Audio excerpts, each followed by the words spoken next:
ऐसा झूठों का सरदार का आगे की कहानी। इधर जैसे ही कनकलता राम सिंह के साथ चंदा के भवन के सम्मुख पहुंची। राजकुमारी जी, यही भवन है चंदा का। युवराज प्रेम सिंह उस दिन इसी भवन में गए थे और इससे पहले ही राम सिंह की बात का कोई जवाब दे पाती, चंदा के सेवक ने भवन से बाहर निकला और उसकी ओर बढ़ने लगा। राजकुमारी जी, लगता है चंदा को हमारे इधर आने की सूचना मिल गई है। उसे का नौकर हमारी तरफ आ रहा है। आने दो, उसे देखें वो जो है हमारे पास आकर क्या कहता है। और चंदा का सेवक उन दोनों के पास पहुंच गया। आप दोनों, मेरी मालकिन बुला रही है, कृपया आप लोग मेरे साथ चलिए। चलो, हम चलने के लिए तैयार हैं। और कनकलता ने चंद्रा स्वामी के साथ चल पड़े और सेवक ने लेकर चंद्रा स्वामी को पहुँचा। आओ परदेसियों, आओ, चंदा के घर तुम दोनों का स्वागत है। आपने हमें यहाँ क्यों बुलाया है? इस नगर में प्रवेश करने वाले प्रत्येक परदेसी को एक दिन हमारे यहाँ मेहमान बनकर रहना पड़ता है। आप दोनों भी आज मेरे मेहमान बनकर यहाँ रहना होगा। हमें आपका प्रस्ताव स्वीकार है। हम आपके मेहमान बनने के लिए तैयार हैं। आप लोग को अपना परिचय देते आपके उद्देश्य नगर में आए हैं। मेरा नाम कमल है। मैं सिंध देश का निवासी हूँ। तो यह मेरा मित्र राम सिंह है।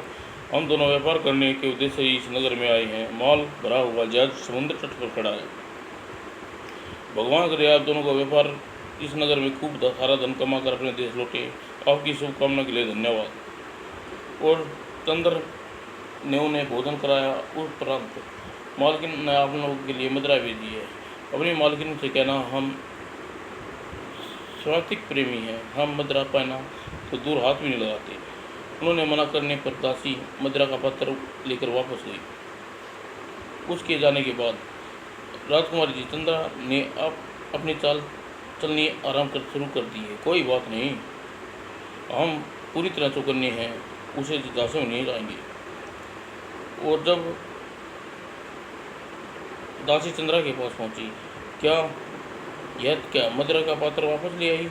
मालकिन, उन दोनों ने कहा कि वे मदिरा नहीं पीते।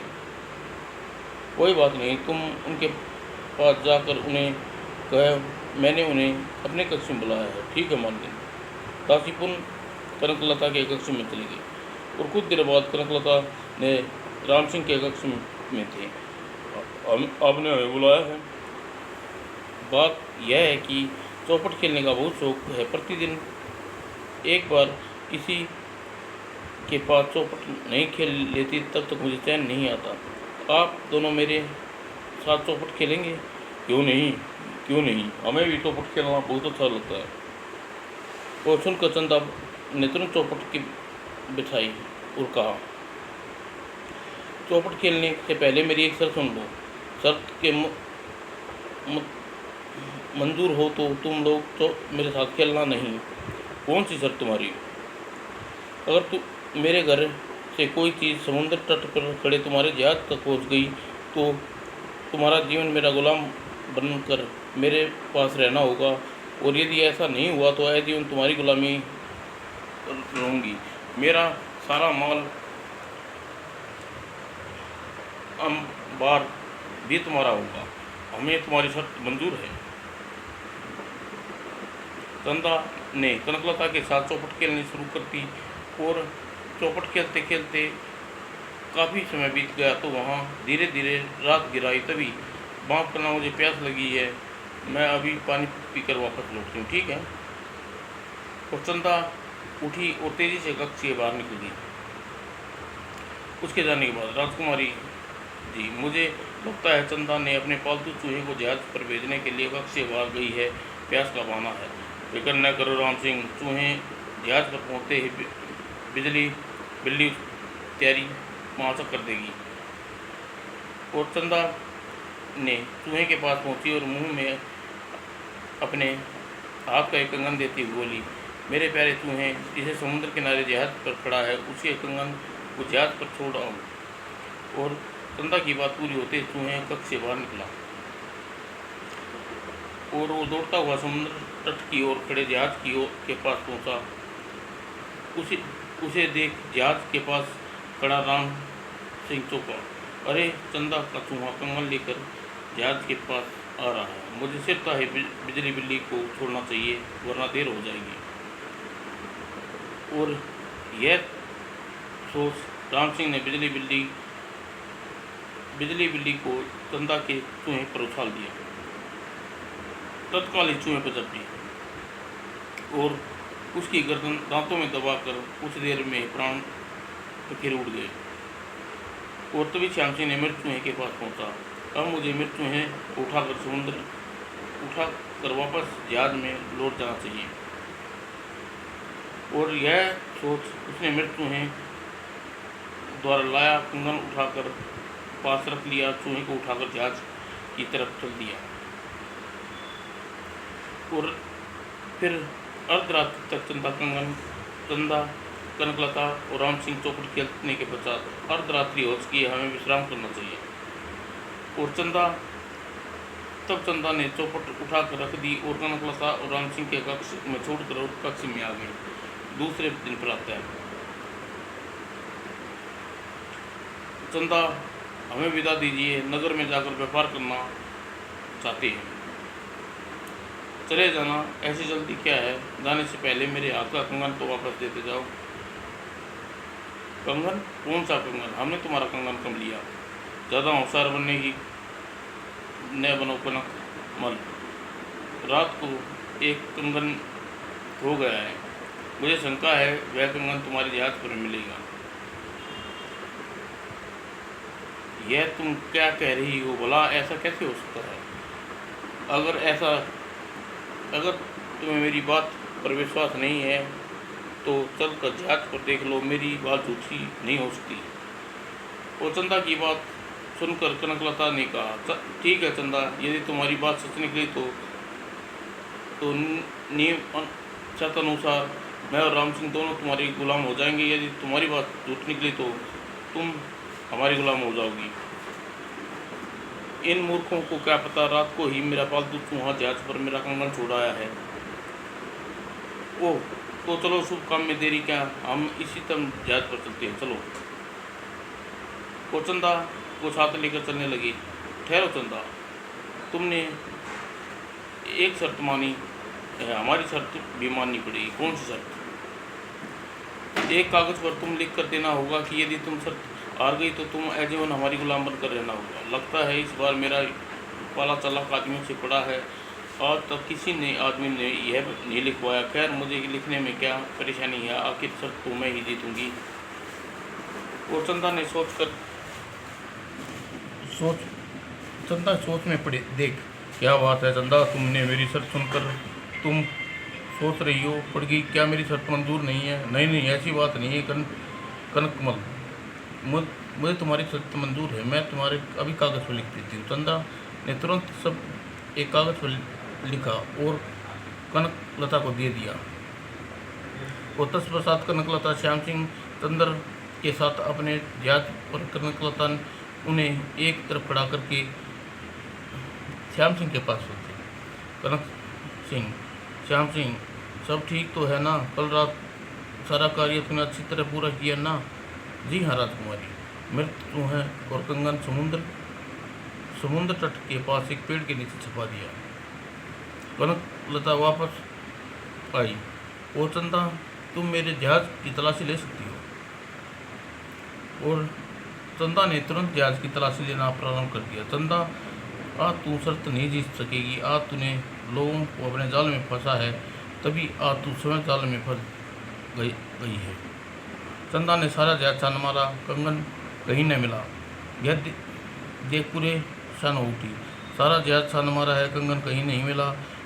पहले भी तो चूहे अपने कार्य को भूल नहीं, कहीं रात को किसी संकट में न फंस गया हो। चंदा बहुत देर तक जहाज में तलाशी लेती रही। अंत में उसे जहाज में कंगन नहीं मिला तो उदास होकर खड़ी हो गई। चंदा, तुम शर्त हार गई हो, तुम्हारा कंगन मेरे जहाज में नहीं है। तुम ठीक कह रही हो कनकमल, मैं शरारत हार गई हूँ। चंदा, आज से तुम मेरी गुलाम हो। आज से तुम सारी धन दौलत मेरा हक है। नहीं नहीं, मैं ऐसा नहीं होने दूंगी, तुम्हारी गुलाम नहीं बनूंगी। चंदा, चिल्लाओ मत। कागज़ पे सब कुछ लिख कर अपने हाथ कटवा लिए हैं चुकी हो। अगर शर्त मानने से इनकार करोगे तो मैं तुम्हारे लिखे कागज़ को लेकर नगर के राजा के पास जाऊंगा और राजा तुम्हें काफ़ी सजा भी दे सकते हैं। सोच लो तुम्हें मंजूर है या नहीं।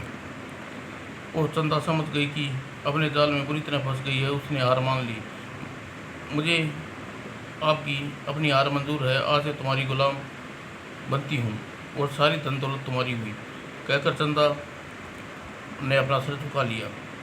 और कनक लता चंदा के साथ लेकर कुछ भवन में लौटी। चंदा, तुमने न जाने कितने लोगों को अपने जाल में फंसाया होगा। मुझे जल्दी बताओ, तुमने अपने गुलामों को कहाँ रखा है? ठीक है, आप ठीक कह रहे हैं मालिक। और चंदा कनकलता को लेकर गुलाम के कक्ष में पहुंची। ओह, कैसा नरकीय वातावरण है। युवराज प्रेम सिंह भी नहीं गुलामों में होंगे। और कनकलता विनोद से गुलामों के युवराज प्रेम सिंह की तलाश करने लगी। अंत में उन्हें प्रेम सिंह को ढूंढ ही लिया। ओह, यह रे युवराज, कैसी अवस्था हो गई। इनका शरीर तो बुरी तरह जोर से तप रहा है। और कनकलता ने बेहोश प्रेम सिंह के सिर अपनी गोद में रख लिया और होश में लाने की कोशिश करने लगी। होश में आओ ये नौजवान, प्रेम सिंह के कराती हुई आंखें खोल दी। और कनक सिंह ने की ओर देखकर वह कमजोरी आवाज़ में बोला, तुम्हें चंदा मालिक ने भेजा है? नहीं, तुम लोगों को चंदा की कैद से निकालने आया हूँ। आज तुम स्वतंत्र हो। क्या क्या आप कह रहे हैं? मैं बिल्कुल सच कह रहा हूँ। जहाँ जाओ सकते हो। हाँ, तुम बताओ, तुम कौन से नगर में रहने वाले हो? मैं प्रेम सिंह ने अपने नगर का नाम बताया। ओह, बड़ी अच्छी बात है। हम तुम्हारे नगर कमलपुर के पास ही राज्य चंद्र नगर में रहते हैं। तुम हमारे साथ हमारे जहाज में चल सकते हो। हम तुम्हें रास्ते में चंद्र उतार देंगे। ओह, तो मुझे बहुत उपकार होगा। तुम मेरे लिए पृथ्वी के फरिश्ता बनकर उतरे हो। और कनकलता ने सारे गुलामों को अपने पास बुला। आज से तुम सभी स्वतंत्र हो, अपने अपने नगर लौट सकते हो।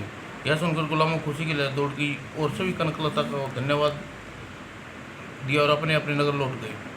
और जल्दी ही कनकलता चंदा ठगने के सारा धन अपने जहाज में लदवा दिया और बीमार प्रेम सिंह और चंदा को लेकर वह स्वयं जहाज पर आ गई। चंदा, पहले तुमने इस दुनिया में बहुत लोगों को सताया है। तुम्हारा अंत निकट आ गया है। चाहो मैं अंतिम समय में भगवान को याद कर सकती हूँ। मालिक, ऐसा न करो। जिंदगी भर गुलाम बनकर आपकी गुलामी करूँगी। मुझे मत मारो। तब श्याम सिंह ने जहाज में लंगर खोल दिया और जहाज गहरे समुद्र में पहुंचा तो कनकलता को आदेश दिया, कनकलता, तुम समुद्र में छलांग लगा दो। इसके लिए तुम्हें यही सजा। नहीं। और राम सिंह ने कनकलता का आदेश का पालन किया और कुछ देर में ही वह समुद्र की लहरों में चंदा समुद्र की लहरों में समा गई। और जहाज पर कनकलता के कई दिन तक बीमार प्रेम सिंह की सेवा और परिणाम से जल्दी ही ठीक हो गया। कनकपाल जी, तुम्हारी सेवा श्रद्धा से कारण पुण्य जीवन पा गए, इसलिए तुम्हारा अत्यंत आभारी हूँ। कैसी बातें कर रहे हो प्रेम सिंह? यह तो मेरा फर्ज था। और कई दिन यात्रा करने के बाद जहाँ चंद्रनगर में पहुँचा। चंद्रनगर तुम्हारा नगर आ गया है। हाँ, वही मेरा नगर है। प्रेम सिंह, तुम हमारे दोस्त मान लिया है, अतः हमारी सहायता करना चाहते हैं। कैसी सहायता कनकमल? उस समय तुम विपत्ति में खाली हाथ अपने घर लौटोगे तो मैं क्या कहेंगी? इसलिए हम अपना धन माल व लदा तुम्हें सौंपते हैं। क्या इसमें आश्चर्य करने की क्या बात है प्रेम सिंह? जब तुम्हारा समय अच्छा आए तो हमें यह सब वापस कर सकते हो। तुम सचमुच कोई भगवान के अवतार हो कनकमल। और जहाज प्रेम सिंह के सौंपने के बाद कनक मल राम सिंह और श्याम सिंह को साथ लेकर नाव में बैठकर गुलामनगर की ओर चल दिया। मज़ा आ गया। कनकमल ने मेरी मुश्किल आसान कर दी। जब राजमहल में वापस कनकलता से कहूँगा कि सारा धन मैंने अपनी बुद्धि से कमा कर लाया हूँ, और इस प्रकार कनकलता मेरी अक्लमंदी की धाक जम जाएगी और बड़ी शान से उसके सिर पर 5 जूते मारूंगा। और प्रेम सिंह ने जहाज चंद्र नगर के तट पर रोक दिया। खुशी से झूमता हुआ राजमहल पहुंचा और राजा मान सिंह द्वारा व्यापार संबंधी पूछे जाने पर एक झूठी कहानी गढ़कर सुना दी और राजा मान सिंह प्रसन्न हो उठे। अरे बेटिया, तुम बहुत प्रसन्न है और तू सचमुच ही सुधर गया है। तुम्हारे पीछे कनकलता अपने पिताजी के पास गुलामनगर चली गई, तो आज ही कनकलता को बुलावे के दूत गुलामनगर भेजता हूँ। वह तुम्हारी कामयाबी देखकर अत्यंत प्रसन्न होगी। जी महाराज, जी पिताजी, जी पिताजी। और ठीक 5 दिन पश्चात रात को कनकलता युवराज प्रेम सिंह के सामने थी। कनकलता, मैं बहुत सारा धन माल कमा कर वापस लौटा हूँ। मैंने तुम्हारी 5 बात पूरी कर दी है। अब तुम अपने सिर पर 5 जूते लगवाने के लिए तैयार हो जाओ। प्रेम सिंह की बात सुनकर कनकलता कह उठी, ठहरो युवराज, 5 जूते मारने से पहले इस थाल में रखे को देख लो। इसमें थाल में क्या है? और कनकलता ने थाल का ढक्कन हटा दिया और थाल में रखा था उसे देखकर प्रेम सिंह चौंका। गुलामों के कपड़े, यह तो वही कपड़े हैं जिन्हें मैं गुलाम बनकर चंद्रा ठगने के यहाँ पहना करता था। और फिर चौंक कर कनकलता उससे बोली, युवराज, आपने जो कुछ कहा वह सरासर झूठ है। किसी और को धनमाल को अपना बता रहे हो और आपको यह शोभा नहीं देता। कनकलता, तुम्हारे पास कपड़े कहाँ से आए?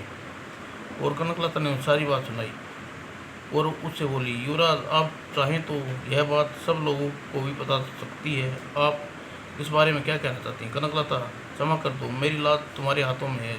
तुम जैसा कहोगी वैसा ही करूँगा।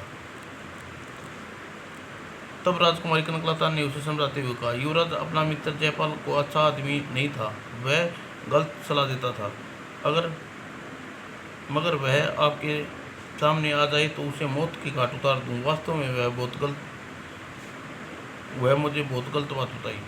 युवराज, जयपाल ये दुनिया में नहीं है। गुला के कारागार में उसने आत्महत्या कर ली। ओह!